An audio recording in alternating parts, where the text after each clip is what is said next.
오늘 귀한 주일 아침에 주님의 이름으로 오신 여러분들을 환영하고 축복합니다. 우리 좌우 옆분, 앞뒤 분에게 인사하실까요? 주님의 이름으로 환영하고 축복합니다. 그래서 인사하시죠.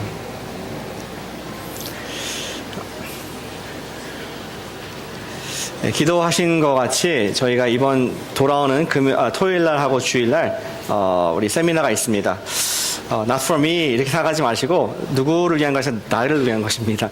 그래서 이제 등록을 해주시길 바라고, 저도 아직 못해서 되게 찔리는데 지금 등록을 해주셔서 성백이 형제님 또 진행하시는 쪽에서 또 잘 하실 수 있도록 도와주시면 대단히 감사를 드리겠습니다. 혹시 못 오시는 분들께서는 우리 가족들이 연합될 수 있도록 예수님 안에서 기도해 주시기를 꼭 부탁을 드립니다.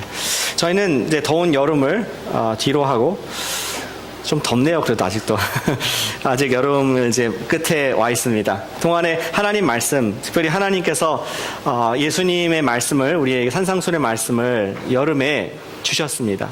오늘 말씀은 그 결말 말씀입니다. 한 농부가 있었습니다. 농부가 자기의 property, 재산에 나무를 심기로 결정했습니다. 우리 프로퍼티의 끝에, 땅의 한쪽 끝에 우리 쓰레기 매립장이 있었기 때문에 그것을 가리기 위해서 거기에 나무를, 큰 거를 하나 심었습니다.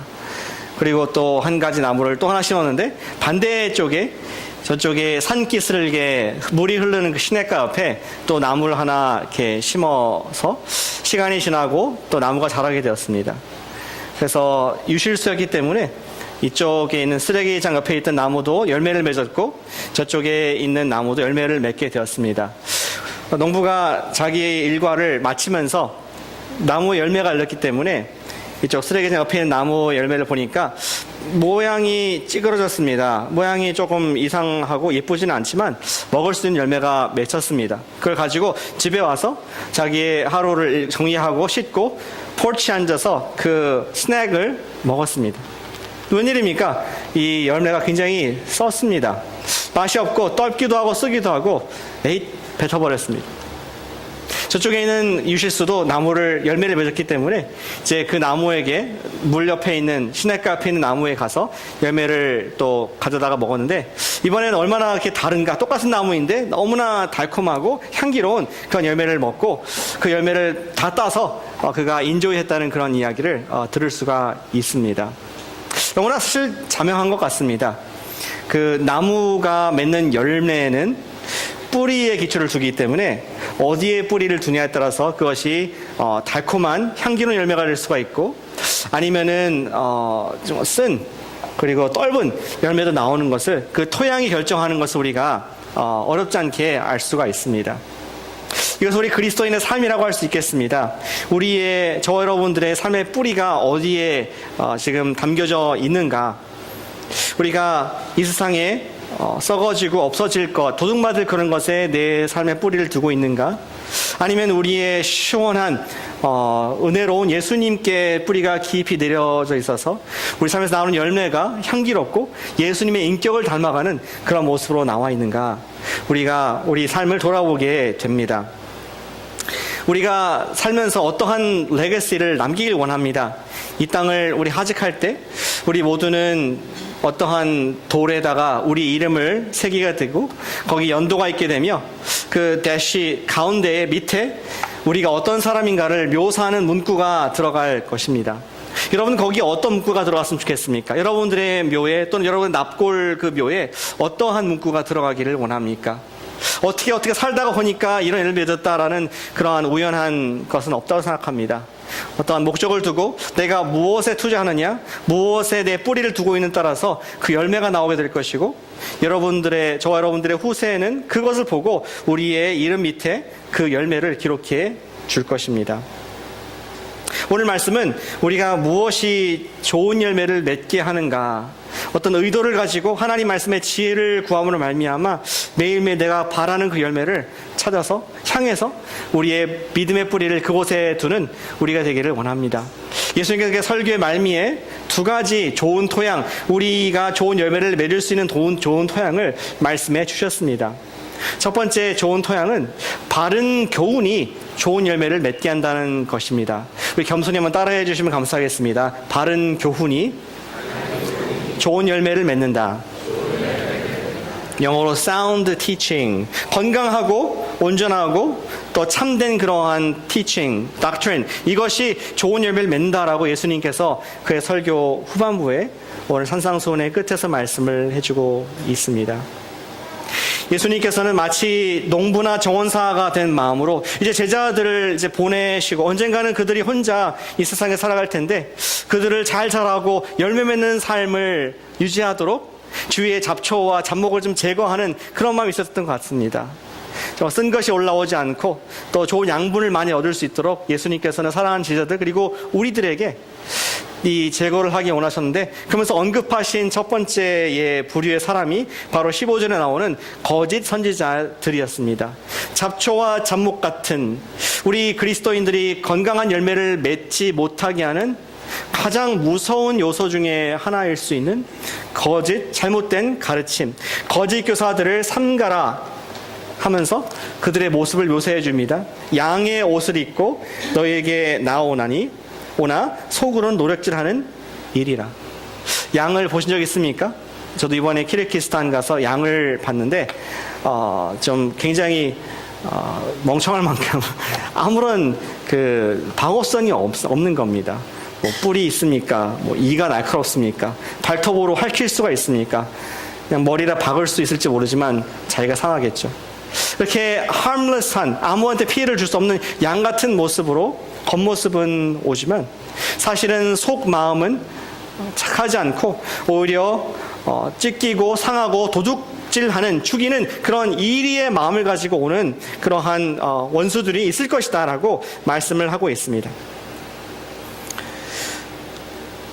그들을 분별해낼 수 있는 방법이 무엇입니까? 예수님께서 명쾌하게 우리에게 말씀해 주셨는데 바로 우리가 겉모습 보면 양인지 일인지 알 수가 없지만 그들의 열매, 삶의 결과를 보면 분명히 알 수 있다. 그것으로 분별하라. 제자들에게 그런 교훈을 이 아침에 주고 계십니다. 왜냐하면 거짓 선지자들은 좋은 열매를 맺지 못하기 때문에. 그러면서 또 식물 비유를 들어주시죠. 우리 16절 18절에 보면은 열매로 할지니 가시나무에서 포도를 엉겅퀴에서 무화과를 맺지 못한다. 이스라엘 사람들이 들었을 때 우리 포도는 굉장히 럭셔리 아이템이었습니다. 오랜 가공을 통해서 수송을 통해서 그것을 이제 포도주를 만들고 뱅퀴 잔치 때나 축제 때 또 기쁨의 그런 음식이었습니다. 좋은 것이었습니다. 언제나 기쁨과 웃음과 파리로 연관되는 그러한 잔치 음식, 좋은 것이었습니다. 그리고 또 무화과는 하나님께서 이스라엘을 항상 무화과 나무로 비유하실 만큼 풍성하고 또 달콤한 열매가 있고 때로는 먹기도 하지만 약으로도 바를 만큼 이스라엘이 아주 귀하게 여기는 그러한 어떤 우리 한국 사람 보면 쌀 같은 우리 쌀로 다 해먹지 않습니까? 뭐 식혜도 만들고 밥도 해먹고 누룽지도 만들고 쌀 같은 그러한 중요한 양식 열매였습니다. 좋은 것이었습니다. 근데 어떻게 가시나무에서 포도의 향기가 날 수가 있고 엉겅퀴에서 이런 무화과 아름다운 풍성이 나올 수가 있느냐? 불가능하다. 이러한 거짓 교사, 그들 열매로 분별할 수 있다라고 그들에게 말씀을 하셨습니다. 또 하나 경고하신 것은 그들의 결론이 최후가 어떻게 될 것인가? 우리 거짓 교사들의 최후에 대해서 말씀합니다. 19절, 아름다운 열매를 맺지 아니하는 나무마다 찍혀 불에 던져지느니라. 지금은 그냥 다 똑같이 교사하면 다 교사, 성도면 성도 앉아있는 것 같지만 마지막 때에 하나님께서 불심판을 하실 때에 그들은 다 찍혀서 버릴 것이다. 언젠가는 계수의 날, 분별의 날이 분명히 올 것이다. 이렇게 예수님께서 제자들에게 거짓 교사들을 잘못된 그런 토양을 경고하시는 모습을 볼 수가 있습니다. 우리 여기서 많은 질문들이 마음속에 지나가게 됩니다. 예수님께서 말씀하신 거짓 교사가 누구일까? 그렇다면 반대로 좋은 교사는 누구이고 또 잘못된 나쁜 열매는 무엇이며 또 아름다운 열매는 무엇일까? 이런 것들을 아는 것이 중요하다고 생각을 합니다. 이 말씀은 예수님이 계신 당시에 그들의 필요한 말씀은 아니었다고 생각합니다. 왜냐하면 예수님께서 하나님의 아들로 이 땅에 오셔서 한 번도 들어오지 못한 천국의 복음을 말씀하시고 그들에게 예수님의 제자로서 이 세상에서 핍박을 이길 수 있는 믿음도 주시는 이런 귀한 좋은 말씀, 바른 말씀을 하시는 때에 아직 거짓 교사가 있지는 않았습니다. 그러나 이 말씀을 조금 더 이해하기 위해서는 역사적으로 좀 우리가 가정해 볼 필요가 있습니다. 가정예가 실제로 있었죠. 이때로부터 30년 뒤에 예수님께서 사역을 마치시고 하늘로 가신 이후에 교회는 로마 전역에 성장하게 됩니다. 예수님 복음을 듣고 공동체가 생기고 제자들이 생기게 됩니다. 근데 그 중에 한 공동체가 우리 지중해에 있는 섬 그레데 섬에 있는 그런 교회였습니다. 사진을 보여줄까요? 저기 그림이 하나 있는데 거기에 한 제자를 바울이 남겨두고 왔습니다. 그의 이름은 우리 디도였습니다. 디도라는 제자를 놓고 갔습니다. 못 찾고 계시는 것 같은데 거기 설문 슬라이드 있습니다. 그 디도라는 제자를 놓고 갔는데 디도가 고생했어요. 왜냐면은 그 공동체에 교회가 성장하다 보니까 이제 잘못된 가르침을 가르치는 사람들이 있었는데 그것들을 어떻게 치리할까, 어떻게 다스릴까 사도 바울이 디도서를 통해서 디도에게 영적 교훈을 주는 장면을 우리가 볼 수가 있습니다. 나쁜 열매를 어떻게 처리하고 나쁜 교사들을 어떻게 우리가 대처할 수 있을까 이런 말씀이 나와 있습니다. 성경 있으신 분들께서 한번 같이 봤으면 좋겠습니다. 디도서 1장 9절부터 11절까지 말씀입니다. 디도서, 타이러스. 디모데 후서 다음에 있는 디도서 말씀입니다. 디도서 1장 9절부터 11절 보면은 사도 바울이 디도에게 당부를 하면서 이러한 정말 암적인 존재들을 어떻게 극복할 수 있을지 얘기를 처방을 주고 있습니다. 디도서 1장 9절부터 11절 말씀 여러분 눈으로 보시고 제가 입으로 읽어드리겠습니다. 믿분 말씀의 가르침을 그대로 지켜야 하리니 이는 능히 바른 교훈으로 권면하고 거슬러 말하는 자들을 책망하게 하려 함이라. 불순종하고 헛된 말을 하며 속이는 자가 많은 중 할례파 가운데 특히 그러하니 그들의 입을 막을 것이라. 이런 자들이 더러운 이득을 취하려고 마땅하지 아니한 것을 가르쳐 가정들을 온통 무너뜨리느니라. 1장 9절에 보면은 다시 보면은 바른 교훈으로 권면하고 책망을 하라고 그렇게 처방을 주고 있습니다. 왜 바른 교훈이 필요했습니까? 그것은 그레데 공동체에 나쁜 교훈이 퍼져 있었기 때문입니다. 나쁜 열매가 무엇인지 구체적으로 바울은 기록해주고 있습니다. 예수님께서 언급하신 것을 열매를 구체적으로 기록하고 있는데 거기서 보니까 더러운 이득을 위해서 말씀을 전하는 사람이 있었습니다. 거짓말쟁이가 있었습니다. 또 바울은 그들을 묘사하기를 악한 짐승이다.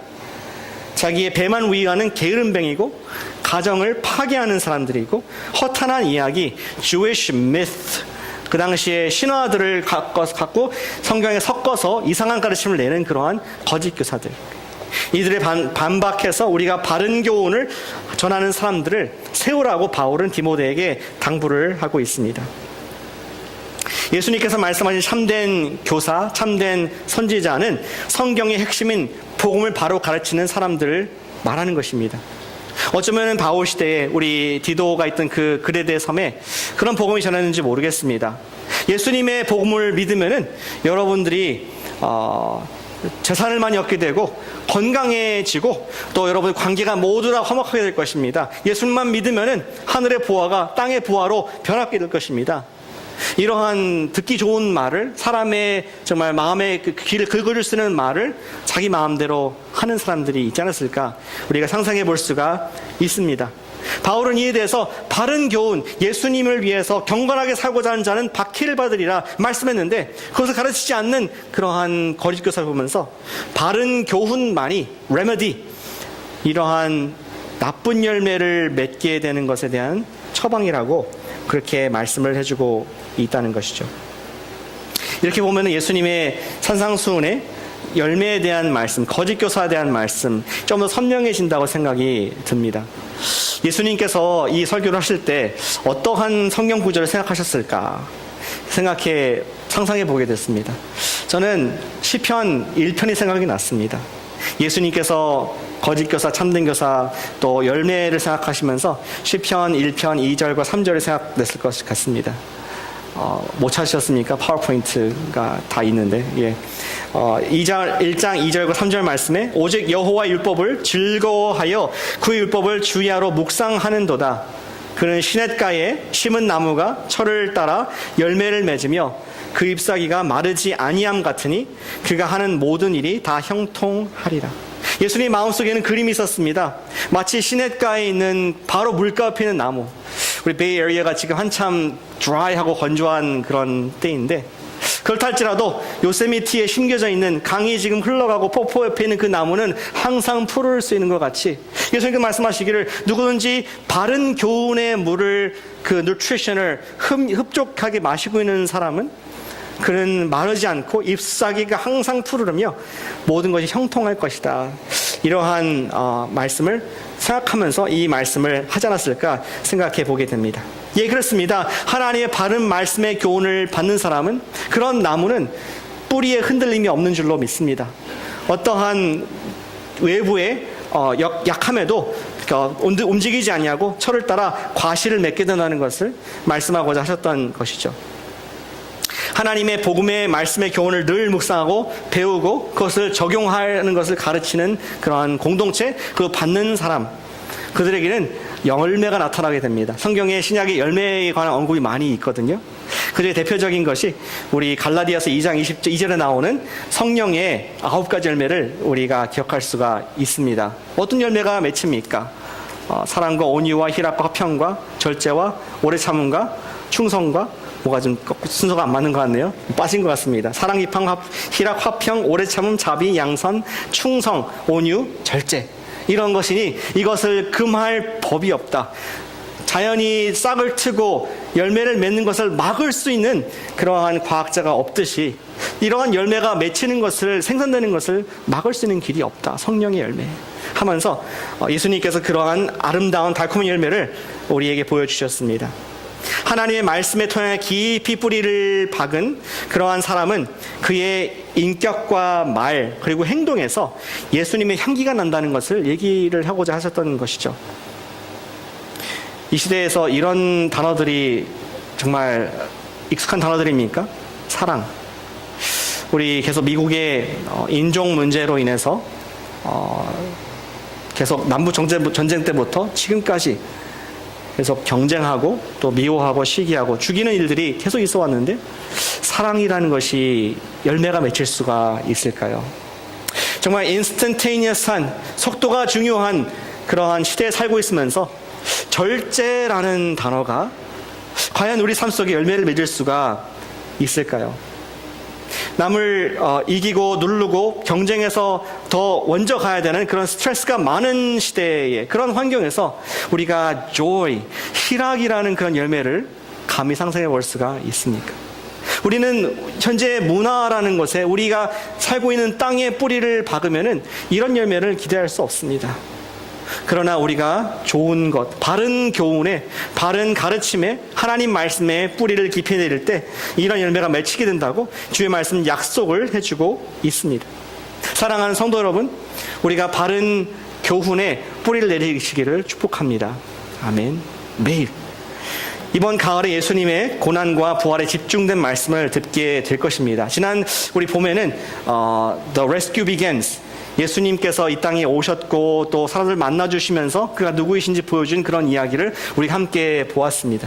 이번 가을에는 예수님의 후반기 사역을 보면서 우리가 고난, 십자가뿐만 아니라 예수님의 고난을 받으셨던 그 모든 과정과 또 그것이 나에게 무엇을 의미하는가, 마땅히 거룩하게 살고자 하는 것은 예수님과 똑같은 박해를 받는다 말씀했는데, 예수님께서 어떻게 그것을 이기셨고 또 무엇은 소망이 있기에, 어떤 부활의 능력이 있기에 그것을 감당할 수 있는, 기쁨으로 감당할 수 있는 그러한 능력이 되는가, 그런 말씀들 저희가 듣게 됩니다.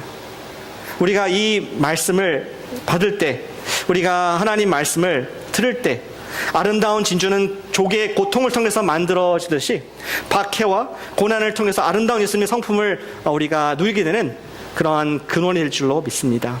우리가 하나님 말씀에 바른 뿌리를 내리기를 축복합니다. 예수님께서는 이어서 말씀하십니다. 확장해서 말씀하십니다.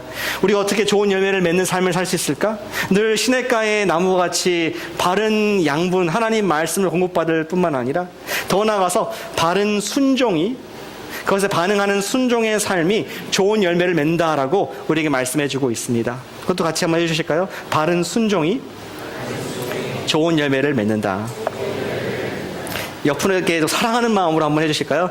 바른 순종을 통해서 열매를 많이 맺으시길 바랍니다. 이렇게 정말 사랑하면서 꾸짖지 마시고 사랑으로 당신이 순종해야 될가 아니라 순종하십시오. 이렇게 말씀해 주겠습니다. 예수님께서는 좋은 열매의 모습이 어떠한 것인가를 이어서 구체적으로 말씀을 해주시길 원했습니다. 좋은 열매, 좋은 나무, 좋은 열매.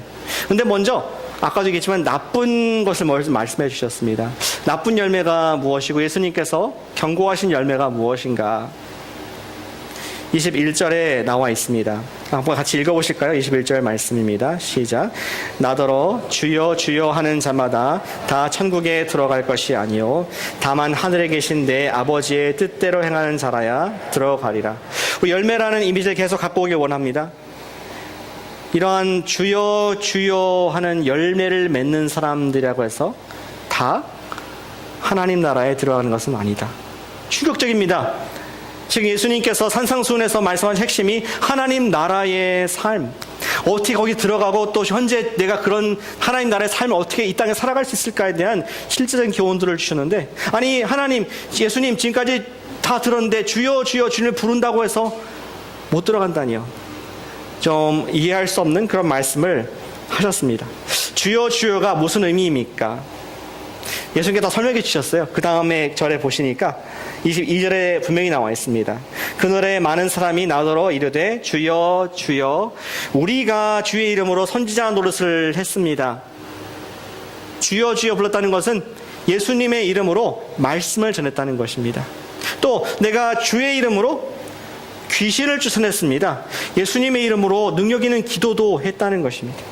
주의 이름으로 많은 권능을 행하지 아니하였나이까. 내가 예수님의 이름으로 하나님의 크신 일들을 많이 경험하고 큰 집회도 하고 큰 선교도 하고 큰 사역을 했습니다. 예수님의 이름으로. 근데 왜 예수님께서는 이것을 나쁜 열매, 주여 주여라고 폄하하면서 이렇게 나쁜 열매로 치부하셨습니까? 여기서 말하는 주의 이름으로 했다는 이 모든 것들의 문제는 무엇이었습니까? 그것은 그들이 예수님의 이름을 우리 한국말로 빙자해서 이랬을 뿐이지 자기를 위해서 살았던 사람들을 열매 없는 잘못된 열매라고 꾸짖고 계신 것입니다. 그 다음 구절 23절에 이렇게 적혀 있습니다. 그때에 내가 그들에게 밝히 말하되 내가 너희를 도무지 알지 못하니 불법을 행하는 자들아 내게서 떠나가라 하리라.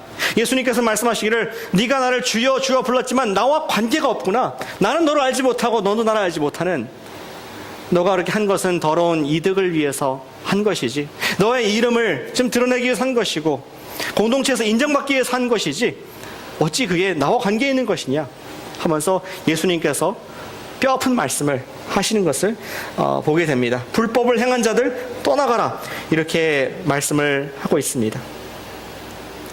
다시 말해서 우리도 속을 수 있는 것이, 조심할 것이 자신도 모르게 주여 주여 하면서 립 서비스 하는 것을 나쁜 열매라고 예수님께서 말씀을 하고 있습니다. 그렇다면 우리가 이러한 주여 주의 립 서비스를 피하고 어떻게 참된 신앙, 열매 맺는 신앙을 우리가, 저와 여러분들이 검증할 수 있을까요? 사실은 검증하기 어렵습니다. 하지만 그 다음에 이어서 나오는 말씀은 예수님께서 우리가 알 수 있는 방법을 얘기해 줍니다. 그것은 무엇입니까? 우리의 믿음이 시험을 받을 때 표시가 난다는 것입니다. 시험을 받을 때 표시가 납니다. 예수님께서는 누구에게든지 시험이 반드시 온다는 것을 우리에게 간접적으로 말씀해 주고 있습니다. 24절을 보실까요? 누구든지 이 말을 듣고 행하는 사람은 집을 반석 위에 지은 사람 같고, 25절 비가 나고 창수가 나고 바람이 불어 부딪히되 그것이 무너지지 아니하니 주실 받은 까닭이요.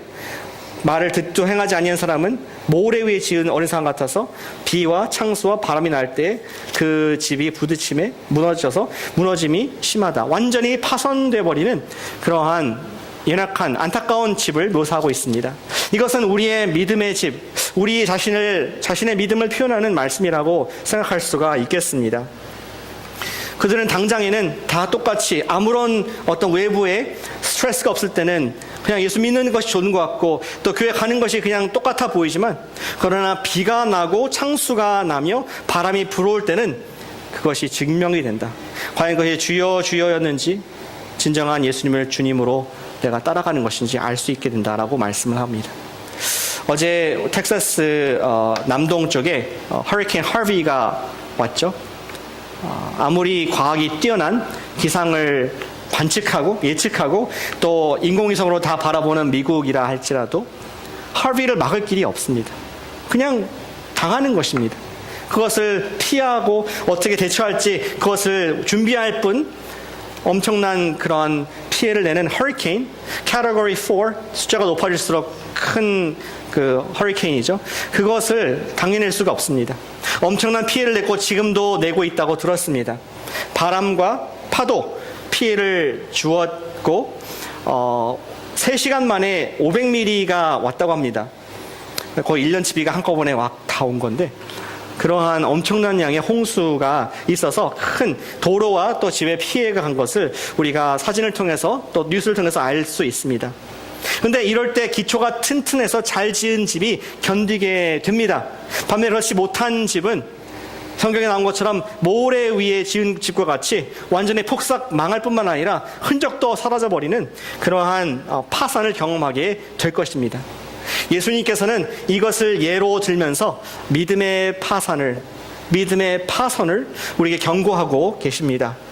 오직 어떤 사람이 이것을 면할 수가 있습니까? 26절에 보니까 오직 예수님의 음성을 듣고 바른 말씀을 듣고 24절에 그것에 순종하는 자가 믿음의 집을 반석에 지은 사람 같다라고 말씀을 합니다. 우리가 말씀을 듣고 은혜롭습니다, 아멘입니다, 기쁩니다 하고 많이 축적하는 것으로 끝나지 않고 그것을 내가 해보는 것, 그 말씀대로 사는 것, 그런 사람이 반석의 믿음, 반석의 집, 든든한 그러한 집이라고 말씀을 하고 계십니다. 우리 모두는 비와 창수와 바람을 반드시 맞게 됩니다. 어쩌면 지금 우리가 경험하고 있을 수도 있습니다. 우리의 믿음을 집에 때릴 때 그것을 우리는 경험하게 됩니다. 그래서부터 안전한 사람은 없습니다. 예고도 없이 찾아올 수가 있습니다. 건강에 급격한 악화라는 그런 폭풍을 맞을 수가 있습니다. 우리 가정과 또 인간관계에 있어서 굉장한 어려움과 시험을 우린 그런 허리케인을 맞을 수가 있기도 합니다. 또한 우리 재정적인 것이나 또 우리 진로에 있어서 탁 막힌 듯한 그러한 큰 강풍을 만날 수도 있습니다. 그래서 사람마다 그래서 견디는 강도는 다를 뿐 모두 다 똑같이 당하게 된다는 것이죠. 어떤 사람은 그 가운데서도 하나님을 믿음으로 이겨낼 수가 있습니다. 하지만 어떤 사람은 그때에 가서 완전히 무너져 내리는, 다리를 떨면서 손을 부르르 떨면서 사람들에게 도움을 청하는 그런 모습, 어려움 앞에 이길 수 있는 그런 믿음이 없는 사람들의 모습도 우리 주변에서 많이 여러분들께서 경험하신 줄로 생각합니다. 우리 믿음의 집을 잘 짓자는 것이 예수님의 산상수훈의 마지막 교훈입니다. 그 말씀을 듣고 행하는 자가 정말 기초가 튼튼한 믿음이라고 말씀을 하십니다. 예수님께서 원하시는 좋은 열매, 그것의 뿌리는 무엇입니까? 그것은 좋은 순종의 토양인 줄 믿으시길 바랍니다. 제가 좋아하는 강주미 목사님께서 그러한 글을 인용을 하셨습니다. 윌리엄 브라이언이라는 정치인이 이런 말을 했다고 합니다. 자기는 수박 씨의 그 신비를 다 이해하지 못한다, 브라이언이 말했습니다. 이 수박 씨는 자꾸 까만 것이고 이것이 흙 속에 묻혀 있는데 어디서 그게 조그만 데서 힘이 나와가지고 자기보다 몸무게보다 20만 배가 무거운 토양을 뚫고 나오는 힘이 있는지 잘 모르겠다는 것입니다. 그리고 그것이 점점 싹이 나고 또 이제 줄기가 나고 자라가지고 그 속에 녹색으로 된 그런 껍질을 만들어내고 흰 살과 그 속에 또 아름다운 향기로운 수박의 살을 만든 이후에 자기와 똑같은 그런 씨를 수백 개를 이렇게 몇 배를 더 60배, 30배, 100배를 더 결실을 해서 그것이 또 다른 수박들을 만들어내는 그런 창조의 힘, 어디서 나오는지 자기는 정말 알지 못한다, 이러한 얘기를 인용했던 것을 제가 기억을 합니다. 하나하나의 씨는 정말 우리 말씀이라고 비유할 수가 있겠습니다. 생명의 씨앗인 말씀의 가능성을 더욱 확고하게 깨닫게 됩니다. 말씀은 씨앗입니다. 바른 교훈을 담고 있는 말씀이 말씀의 씨앗입니다. 수박 씨와 비교할 수 없는 능력이 그 안에 있습니다. 왜냐하면 말씀이 들어갔을 때 한 사람이 지옥에서 천국으로 가는 영적 주소가 영원히 바뀌게 됩니다. 하나님 말씀이 들어가게 되면은 죄를 짓던 addict, 중독자가 바뀌어서 하나님의 일을 사람으로 완전히 180도 바뀌기도 하는 것이죠. 또한 세상이 아무리 우리를 압력하고 누른다 할지라도 마귀의 유혹을 이길 수 있는 그런 간증을 내는 것이 하나님 말씀의 바른 교훈의 씨앗인 줄로 믿습니다. 그런데 우리가 아무리 이런 능력 있는 말씀을 우리가 매일 듣고 갖고 있다 할지라도 이것을 두 가지 열지 않으면은 아무런 일이 일어나지 않습니다. 우리의 믿음을 열어서 그 말씀을 내가 아멘으로 받는 그런 믿음, 그리고 더 나아가서 그 말씀을 받는 마음의 믿음을 열 뿐만 아니라 우리의 행동을 열어서 하나님 그 말씀이 내 삶 속에 사용되도록 내가 적용하기 원합니다. 한 가지 그것을 행동하는 그런 믿음, 그것이 있지 않으면은 아무리 하나님께서 비를 주시고 말씀을 주시고 우리 생명의 씨앗들을 100개를 던져주다 할지라도 우리의 삶은, 믿음은 전혀 변함이 없을 수 있다는 것을 기억해 볼 수가 있습니다. 사랑하는 여러분, 우리의 믿음을 잘 지으시기를 축복합니다. 여러분들께서 만약에 어린 시절로 돌아가서 여러분들의 어머니나 아버지께서 여러분들을 골프의 귀재로 키우고자 작정하셨다고 생각해 보시기 바랍니다. 옛날 시대에는 그런 거 못했어요, 목사님. 그냥 상상을. 여러분께서는 좋은 튜터를 얻어서 골프에 관한 골프의 클럽과 골프의 스윙하는 각도와 또 역학 에너지, 그리고 공의 어떤 위치, 이런 것들 다 빠삭하게 알고 유튜브를 통해서 많은 프로 우리 골퍼들의 모습을 수없이 봤습니다. 그런데 한 번도 여러분께서 골프공을 그린에 넣고 쳐본 적이 없다. 한 번도 스윙을 해본 적이 없고 마음속으로 상상으로 난 언젠가는 멋진 골퍼가 될 거야, 언젠가는 유명한 누구와 같은 그러한 녹색 자켓을 입고 내가 이렇게 유명한 페임에 명성에 오를 거야 하는 상상은 마음껏 할 수 있지만 10년 뒤, 20년 뒤, 30년 뒤 우리의 삶 속에서는 전혀 프로 골퍼가 아니라 인생의 낙심만 가득한 사람이 될 수가 있다는 것을 생각해 보게 됩니다. 우리가 심은 대로 거두게 될 줄 믿습니다. 우리가 하나님의 바른 교훈에 우리의 뿌리를 내리고 하나님 말씀이 내 속에서 역사하도록 그것을 순종하는 그러한 적용의 작은 한 가지, 그것이 우리 기도가 되기를 원합니다. 주님, 정말 내가 너무 믿음이 없고 또 한 번도 순종해 본 적이 없고 그냥 주일 말씀만 아침에 듣는데 주님, 제가 주중에서도 이 말씀 한 말씀이라도 순종할 수 있도록 믿음을 주시옵소서. 주님, 큰 수박은 아니라 할지라도 작은 방울동화도 정말 땅콩만한 그런 열매라도 제가 맺을 수 있도록 은혜 주십시오. 이러한 가난한 심령이 있는 자들에게 복이 있는 줄로 믿습니다. 한 가지 격려와 또 권면해드리기 원하는 것은 이번 가을에 또 계절이 바뀌면서 우리가 마음을 새롭게 할 수 있는 계절이 되었습니다.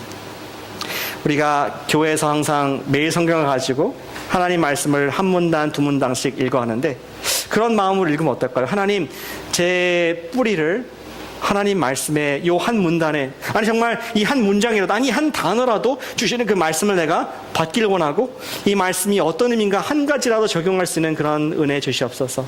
그러한 우리 믿음으로 살기를 소원합니다. 왜냐하면 우리의 믿음이 하나님의 바른 교훈에 뿌리를 두지 않으면은 by default 우리는 근본적으로 육체에 따라서 다른 곳에 뿌리를 낼 수밖에 없습니다. 우리의 주위는 문화에 탑빈할 수밖에 없습니다. 영화나 뉴스나 또 세상의 사람들의 이야기, 이것들에 우리에게 뿌리를 둔다면은 우리가 좀 기도하고 있는 세상의 그러한 평화, 인종 간의 갈등, 또 우리 정말 더 나아가서 지구온난화까지 우리 하나님 밖에는 예수님 복음만이 바꿀 수 있다는 그런 믿음 가운데 우리의 믿음의 뿌리를, 우리의 삶의 근간을 하나님의 바른 말씀, 그리고 하나님의 말씀에 대한 적용, 이것을 둠으로 말미암아 시냇가에 심은 나무와 같이 마르지 아니하고 여러분들 봤을 때 예수님이 생각나게 하시는 사람, Christ Reminder, 그러한 향기를 내는 가을 결실하는 우리 모두 되기를 주 예수님의 이름으로 축복합니다.